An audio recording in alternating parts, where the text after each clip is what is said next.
Hi, everyone. Thank you for joining us here on this extremely interesting and topical webinar that we're hosting for you.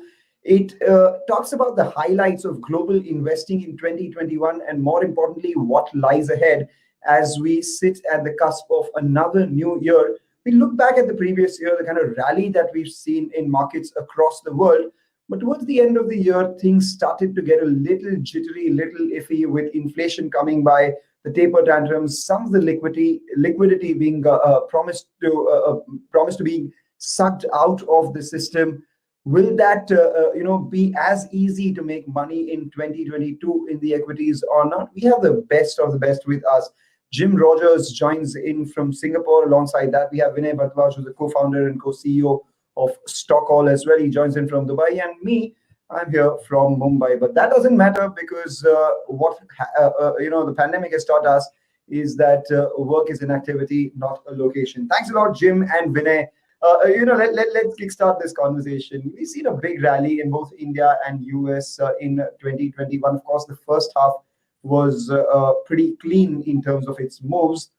What do you think makes it interesting to invest in the next year, specifically given the sort of volatility that we've seen over the last couple of months? Well, you ask me or Vinay. Vinay is smarter than I am. Vinay started this company. Well, I will tell you, as you know, the United States stock market is at an all-time high, and the Indian stock market is at an all-time high. I usually don't like to buy things at an all-time high, but if I could find something in either place that was interesting and not too expensive, I would buy it. You know, a bubble is forming in the U.S.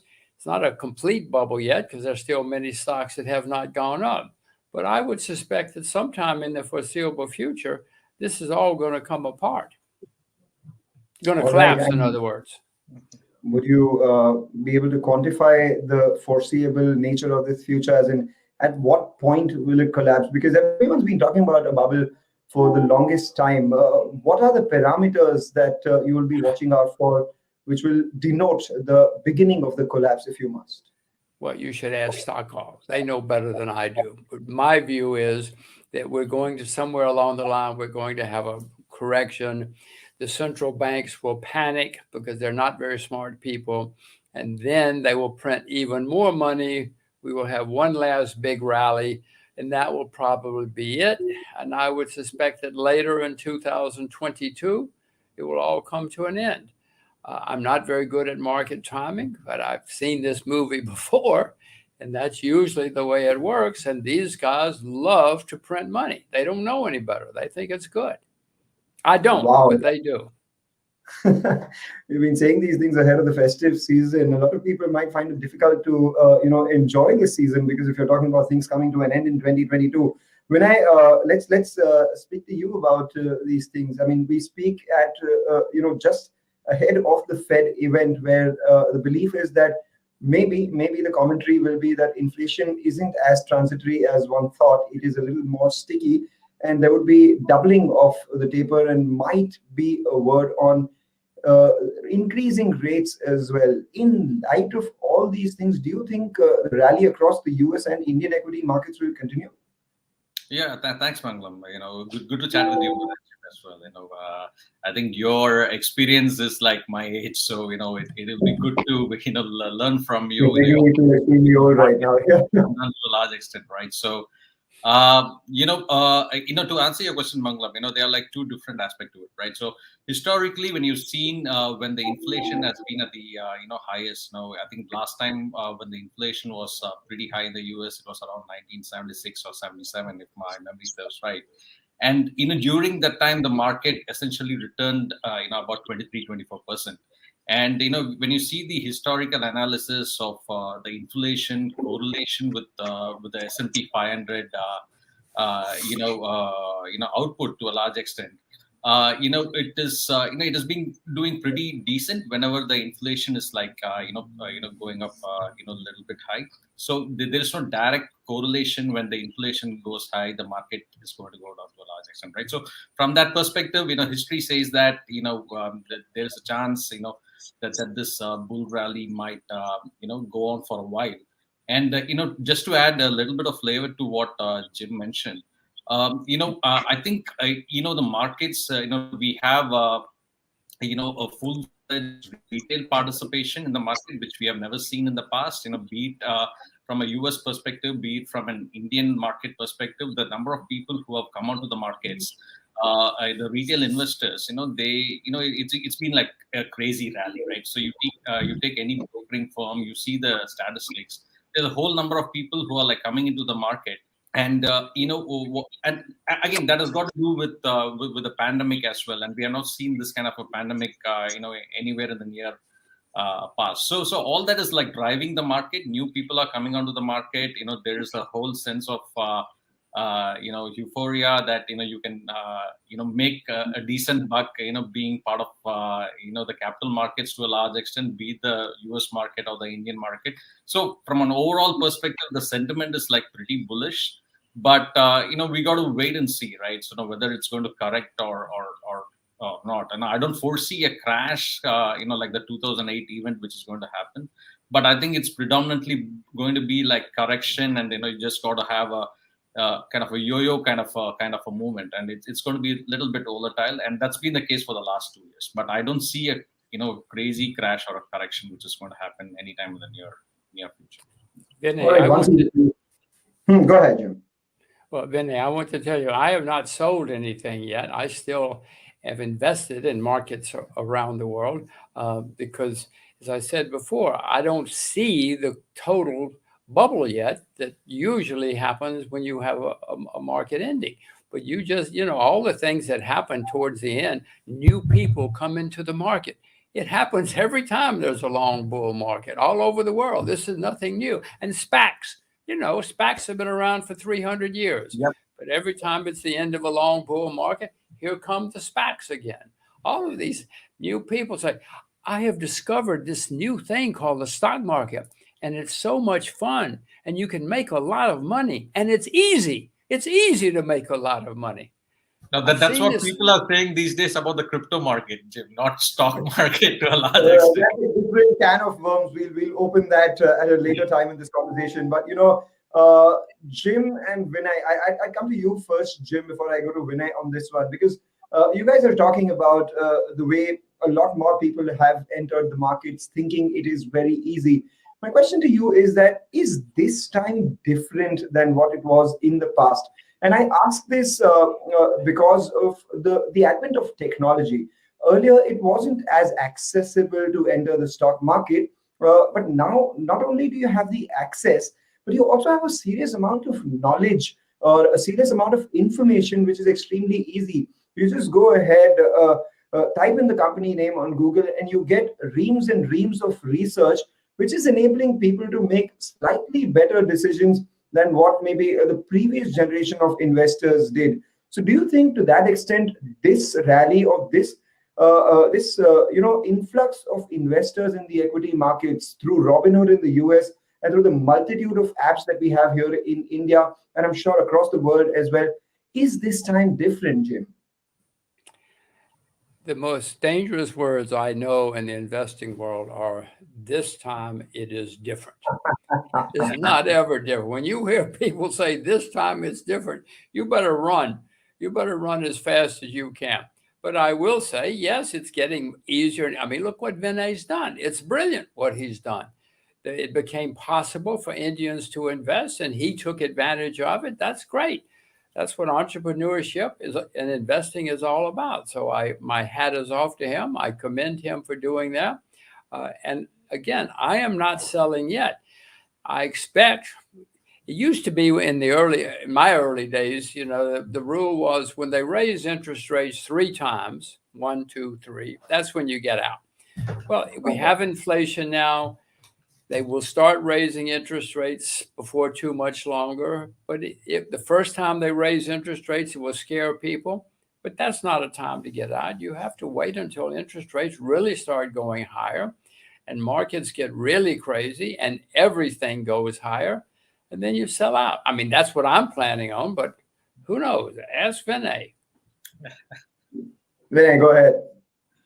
I don't know what to say here. Everyone has their own thesis of one day, when they want to get into the market and when they want to get out of the market to a large extent, right? So again, stock market is kind of a level playing field, right? So one day you make a pretty decent return when your strategy works. You are the genius in the market, right? At the same time, when your strategy doesn't work, you lose a ton of money. So end of the day, I think what investors need to look at is, like exactly what Jim is doing, right? Hold on to your, stocks. Wait for the long term. Look at your investment from a long term perspective. And if you're going to play with volatility, it's as good as gambling, right? 50-50. There's no clear cut strategy from that perspective. But when you're going to have your fundamentals right, when you pick your equities right, when you understand the macro trends to a large extent, and you hold on to your position for for a decent amount of time, people have always made pretty decent return in the market. So what are the macro trends that you are watching out for? Say, give me 3 or 4 of them.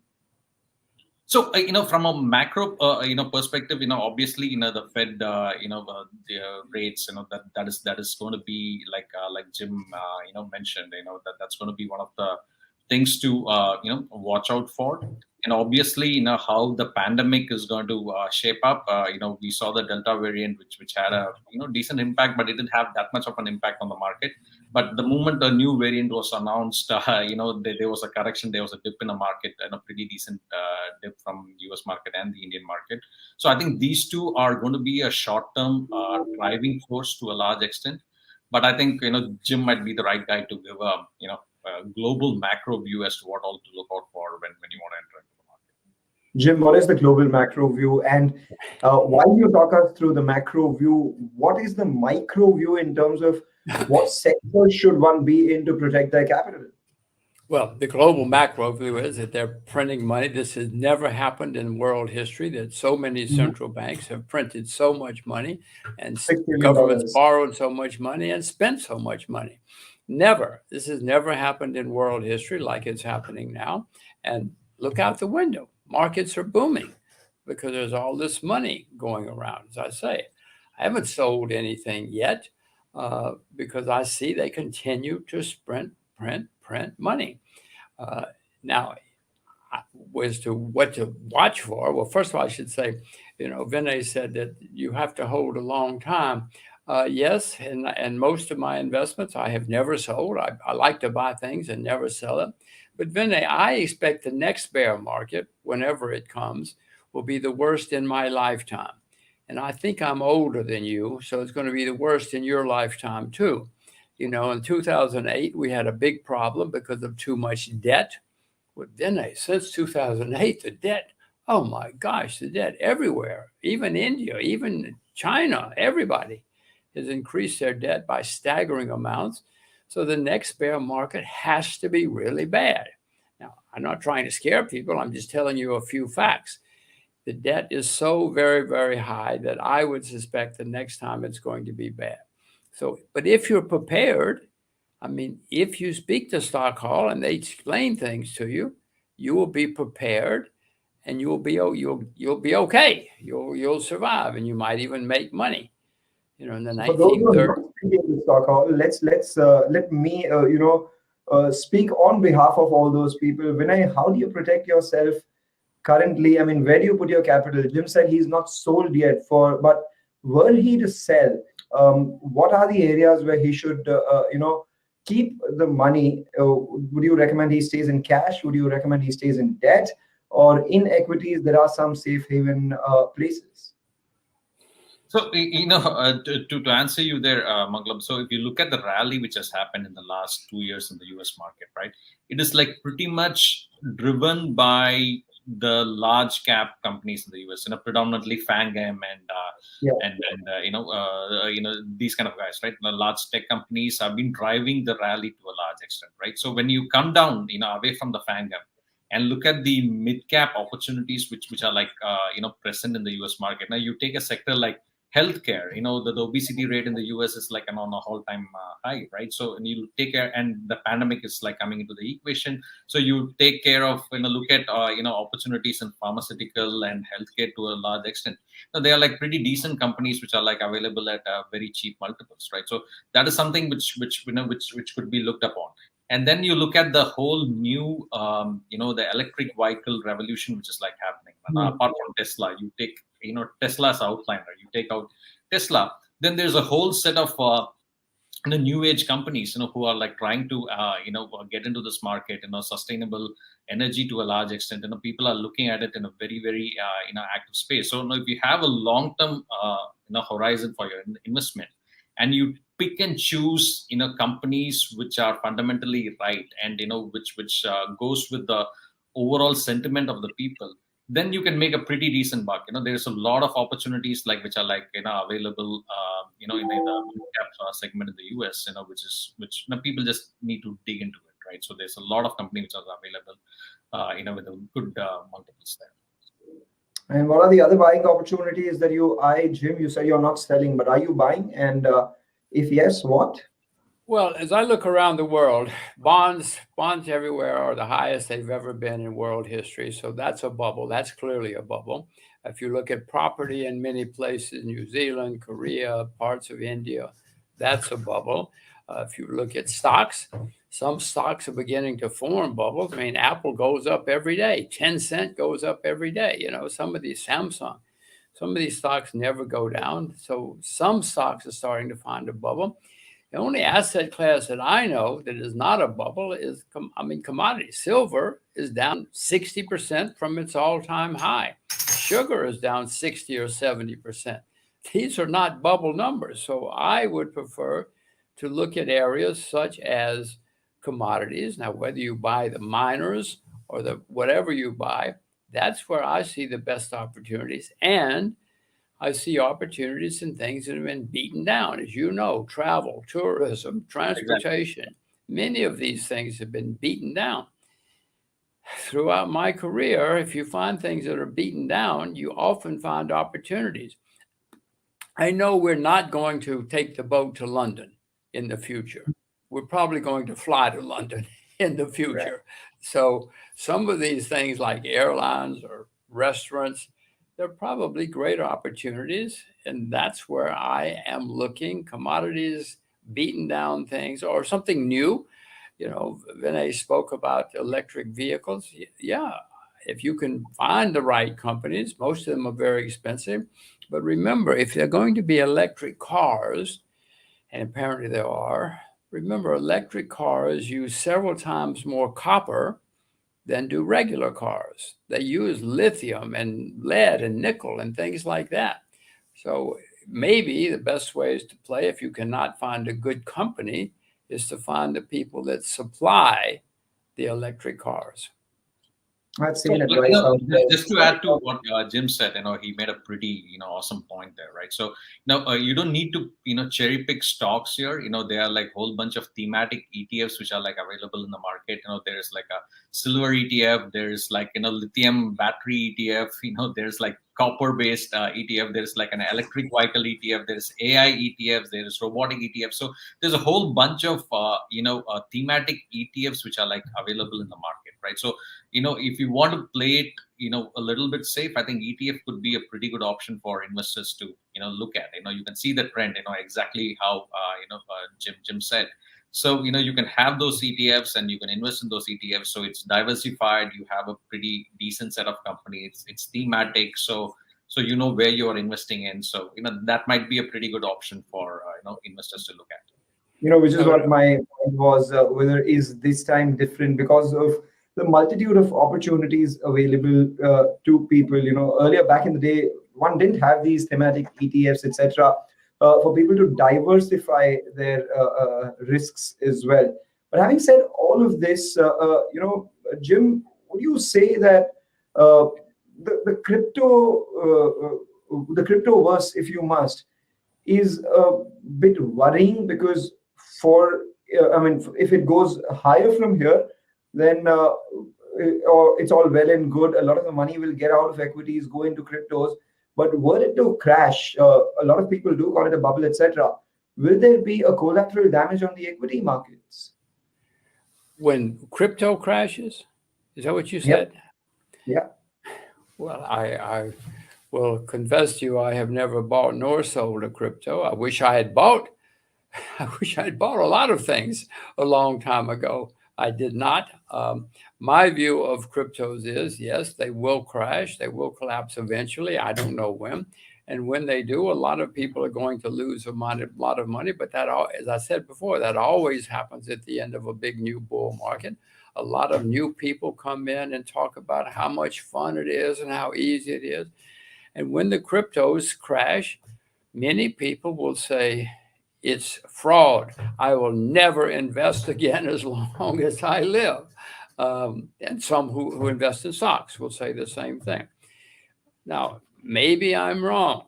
Maybe cryptos are the wave of the future. I do know, by the way, I do know that money is going to be on the computer in the future. It already is in China. America and everybody else is working on computer money, and eventually it will all be on the computer for many reasons. But, when America says, okay, this is money now, you must use this as money. And Washington is not going to say, but if you want to use that money over there, you can use their money too. That's not the way politicians think. That's not the way governments think. They like control. They like monopolies. So I would just suspect that if cryptos are successful as currency, which the optimists say, it's going to cause governments to come down hard on them. But in the meantime, as long as they're just trading vehicles, and many people are trading them and making a lot of money, many are losing a lot of money. But if you're good at it, do. And as long as it's not a threat to governments, it'll probably go on for a while. Am I buying them? No. Am I selling them? No. I have other things to do. What are your thoughts, Vinay? So, just like Jim, I haven't fallen into the FOMO of, investing in crypto.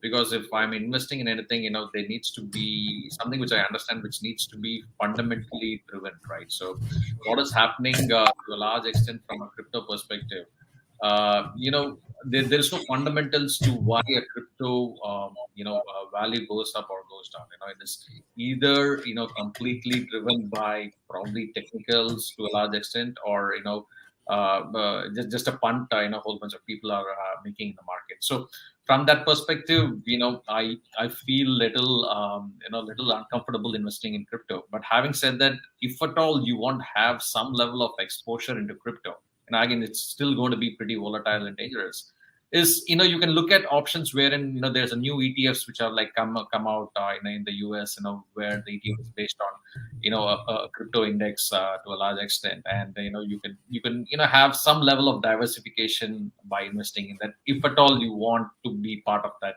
entire entire crypto market to a large extent. So from that perspective, yes, cryptos will be here. So I don't know in what form, but like Jim said, money is going to be digital. It's going to be in your in your phone, and it needs to be digital, right? So, but I think something like a stable coin or something like that will work out in the long run. Right. You earlier spoke about the kind of stocks that did well in the US markets. All of them were the large caps. But at the same time, you mentioned FANG as well. So I would, keep the market cap aside. Let's talk about the nature of those businesses. Facebook, or which is now Meta, again, a digital new age business. Amazon, a digital new age business. Apple, a digital new age old business. Netflix, Google, all the companies that are doing well, including Microsoft. They've done extremely well. Most of them are new economy businesses. And it's in India now that we're getting this slew of IPOs, be it something like Zomato, Nykaa, or even something like Paytm and Policy Bazaar, all these new age companies which are coming in. What are the parameters we can consider learning from the US, rally in these stocks for the Indian stocks, the stocks of the same nature? Again, when you look at the companies which we talked about, I think they got accelerated. The earnings got accelerated because of the pandemic. Or like you said, all these guys are like pretty new age, companies. But having said that, they have been in the market for a very long time, right? It's not like Right. too new age, and Apple is like, I don't know, 35, 40 years old, and Google Yeah, is I like, call it an so old new age business. yes, yes. So they have been in the market for a long time. They understand the dynamics of the consumer. They have a lot of data to mine, and the US as a market is a completely different market when you compare that to an India, right? So when you look at the Indian, new age companies, they are like been pretty new, and the market is still evolving, right? So there is so much of room to grow from a market perspective. And what I would say is, I think we got to be patient with this new age, startups which are like listed. People need to understand that there is a room to grow, and they got to be patient with them. They're not going to show like quick results, and quarter on quarter they're not going to show the results which the market generally expects from someone like an HDFC or an ICICI. But you got to be patient with them. You got to understand their business model to a large extent and see whether their business model is fundamentally strong. Forget about the balance sheet, whether it's fundamentally strong. Understand the business model, whether it's fundamentally strong. And if you understand the business model and you understand the headroom which the companies can grow in, then you take a punt on these guys. But there's a huge opportunity for these guys to grow. Well, Right. you have Vinay is exactly right, but you have to be careful because remember, Apple, Amazon totally collapsed in the last big bear Hmm. market in 1999, 2000, when collapsed, when people lost a lot of money. Now, it's still around, and it's the most expensive company in the world, or one of them now. So if you're careful, yes. But many of those stocks, in the late 90s, the Wall Street Journal started writing about, with capital letters, the new economy, capital N, capital E. They got swept away in the bubble, and most of those companies disappeared. By the way, the Wall Street Journal stopped writing about the capital N, capital E, new economy when the big bubble burst, but people got swept away. You must be careful. I will tell you another story to bore you for. In the bubble in the late 60s in America, there was a laundry. They wash clothes for people. They changed their name to Computer because computers were the big bubble then. They changed their name from laundry to Computer. Mhm. The stock went straight up. Ah, everybody rushed to buy the stock. Well, needless to say, it disappeared. It's not a big computer company. So again, this always happens. It's nothing new about it. Just be very, very careful. And as Vinay said, if you get the right companies, if you're smart enough to find the right people and the right company, you'll make a huge amount of money. If you had bought it, even if you had bought Amazon before the collapse in 1999, 2000, you'd still be rich. But if you bought the others, you would say, I'm never going to invest again as long as I live. The question is, who knows what, right? Jim, because someone told me that the best company in this space in India is extremely undervalued, and the worst company is extremely overvalued. The only problem is I don't know which is the best one and which is the worst one. And just to add on to the story that you spoke about, a laundry company going ahead and renaming itself as a computer company, we have a lot of those in India as well, where suddenly every company wants to be a platform, including a quick service restaurant company, or a company which was earlier named XYZ Solutions is now calling itself XYZ Platforms. So I totally take your point on the trend, and this goes all the way back to the 90s dot-com boost that we had, where we understand that there was a textile company which called itself a software company. The only difference, it named itself Soft, WEAR. You wear softer clothes. That's what we call themselves, a software company. So yes, the markets are replete with such No, anecdotes. I forgot this company name. No, I think Musk kind of tweeted about this company. I think called Signal or something. If I'm right, Right. Yeah. That's there was a listed company which was Signal, which was like not the which Signal has which nothing you're to talking do with about, that. and then Yes. stock kind of shot up like crazy, right? So that is going to happen in happen in any kind of a bull run. So that's what you got to come down to the fundamentals. You got to do your research a little bit, right? So otherwise, you don't know what is going to happen. Yeah, and what social media has actually done is increase the pace of and the scope of distribution of news. So and in doing so, it's also increased the volatility that we've seen in the markets, and to that extent, bubbles are formed much faster, and they're punctured much faster as well. Case in point, the COVID decline that we saw, the COVID bear market a few months that we saw in March 2020, that was one of the shortest bear markets that we've seen in the history of the stock market. And at the same time, the reversal was equally fierce and ferocious. But all those conversations for another day. Jim, I wanted your thoughts in particular on the currency right now. People are looking at the dollar as some sort of safe haven. We've seen the dollar index inch back to levels of around 96, 96 and a half. What is your sense in terms of the way currencies are going to move in the next year? Well, I own U.S. dollars. The U.S. is the largest debtor nation in the history of the world. So you may say, well, why do you own U.S. dollars? I own them because whenever there's turmoil, people look for a safe haven. They think the U.S. dollar is a safe haven.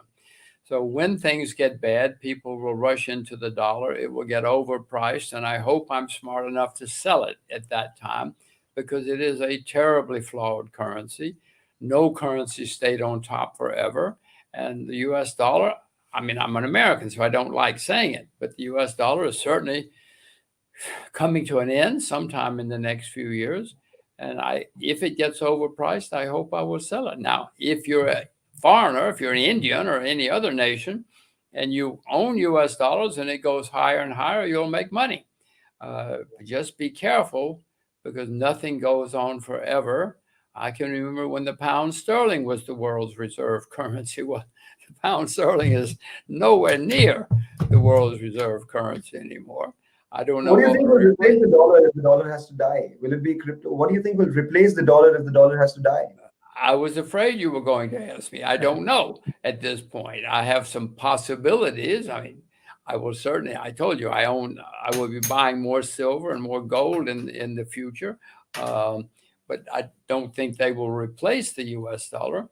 There are several countries looking for a competitor. India, China, Russia, they're all looking for something to compete with the U.S. dollar. And I don't know yet.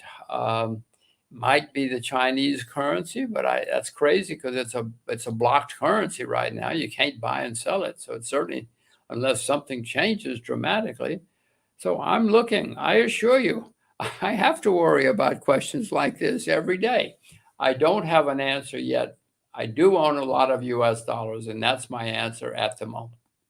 Vinay, this uncertainty that Jim is speaking about in terms of the geographic uncertainty, where you don't have a replacement to the dollar yet, but there is this imminent demise of the dollar. Again, not my words, his. That gives a lot of faith to the crypto guys who believe that maybe the future is blockchain and not any country's currency. Do you think that's a possibility? No, I don't see that happening, right, to a large extent. I don't think crypto will be taken as legal tender to a large extent. I think crypto will essentially be a newer asset class, a much more volatile asset class, which you would like to have in your in your kitty. But currency will go digital, so it can be more of a stable coin kind of a concept, wherein instead of a dollar, you call it dollar coin or rupee coin, which you peg it against against the gold reserve probably. But I think that's how it will evolve to a large extent, so that there is no minting cost, there is no management cost of currency and all those stuff. So from that perspective, I think it will be more a kind of a stable coin with an asset backing, so that there is an intrinsic value to the coin, as opposed to standard private coins which are like too much in circulation at the moment. I think world will evolve towards that than anything else. Right. Let's move away from asset prices now, be it the commodities or equities, bonds, or even crypto for that matter.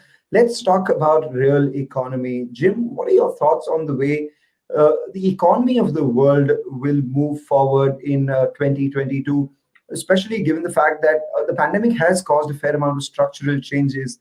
What do you think will be the key trends to watch out for purely from a world economy standpoint? And what are the geographies that will benefit, or which are the ones that will suffer from it?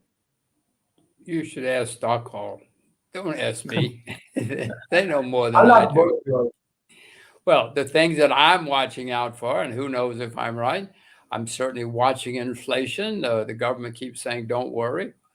If you listen to the government, you're never going to make money. So I know that inflation is going to be here. It will get worse. And I know that interest rates eventually will go higher and higher. And that's what I'm looking for is my signal when to get out, when to start selling, when we start seeing serious inflation and serious efforts by government, central banks, to stop inflation. That's when I'll have to get out. I mean, that's been throughout history. When governments raise interest rates, it always meant you better do something else, But there are not many good central bankers anymore. India had a very good central banker 4 or 5 years ago. But there have been America had a good central banker 30 or 40 years ago. Been very, very good central bankers in history. But I am watching inflation, interest rates, and eventually the central banks are going to lose control. The markets are going to raise interest rates. And when the markets start taking interest rates up and the central bankers lose control, that's when we have a really, really, really serious bear market. Be worried. Vinay, let's not talk about the way assets will move, but the economy as a whole.